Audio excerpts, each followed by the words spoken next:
ప్రకాశం బాలోత్సవం ద్వారా విద్యార్థులలో అంతర్లీనంగా దాగి ఉన్నటువంటి ప్రతిభను వెలికితీసేందుకు దోహదపడుతుందని టీడీపీ ముఖ్య నాయకులు మత్తుమల కృష్ణకిషోర్ రెడ్డి తెలిపారు.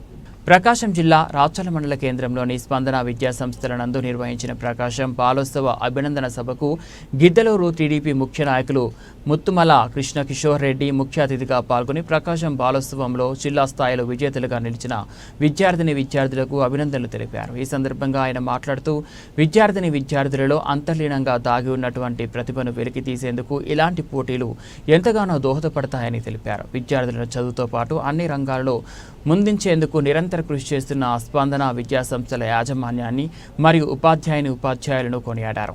ప్రకాశం బాలోత్సవంలో ప్రథమ తృతీయ బహుమతులు గెలిచిన 62 మంది విద్యార్థులకు సర్టిఫికెట్లు మరియు మెమెంటోలు అందజేశారు.